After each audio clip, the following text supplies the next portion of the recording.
బెంగళూరులో ఆదివారం అర్ధరాత్రి రేవ్ పార్టీ జరిగినట్లు సమాచారం. పక్కా సమాచారంతో అధికారులు దాడి చేశారు. ఈ దాడిలో తెలుగు రాష్ట్రాలకు చెందిన చిత్ర ప్రముఖులు, రాజకీయ నాయకులు పట్టుబడినట్లు వార్తలు వస్తున్నాయి. టాలీవుడ్ కు చెందిన హేమ శ్రీకాంత్ బెంగళూరులో రేవ్ పార్టీలో పాల్గొన్న కథనాలు వెలువడ్డాయి. అయితే ఎలాంటి రేవ్ పార్టీలో తాము పాల్గొనలేదని హేమ శ్రీకాంత్ వీడియో బైట్స్ ను విడుదల చేశారు. హేమ మాట్లాడుతూ, నేను హైదరాబాద్ లోనే ఉన్నాను. ఓ ఫామ్ హౌస్ లో చిల్ అవుతున్నాను, ఎంజాయ్ చేస్తున్నాను. నేను ఎలాంటి రేవ్ పార్టీలో పాల్గొనలేదు.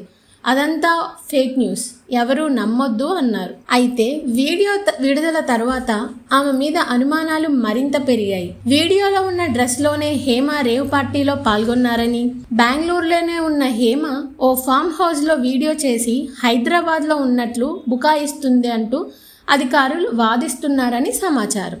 హేమతో పాటు ఆమె స్నేహితుడు చిరంజీవి అనే వ్యక్తి కూడా అరెస్ట్ చేశారని వినికిడి. ఆ రేవ్ పార్టీలో దాదాపు 100 మంది ప్రముఖులు పాల్గొన్నారట. ఓ 70 మంది అబ్బాయిలు, 30 మంది అమ్మాయిలు రేవ్ పార్టీలో ఎంజాయ్ చేస్తూ పట్టుబడ్డారట. కొందరు రాజకీయవేత్తల పేర్లు కూడా వినిపిస్తున్నాయి. శ్రీకాంత్ని పోలిన వ్యక్తి అధికారులు తీసుకువెళ్తున్న వీడియోలు వైరల్ అవుతున్నాయి. ఆ వ్యక్తి తన టీషర్ట్తో ముఖాన్ని దాచుకున్నాడు. శ్రీకాంత్ కూడా ఈ రేవ్ పార్టీలో ఉన్నారంటూ వార్తలు వస్తుండగా ఆయన స్పందించారు. గతంలో నాపై విడాకుల వార్తలు వచ్చాయి, ఇప్పుడు రేవ్ పార్టీలో పాల్గొన్నానంటున్నారు.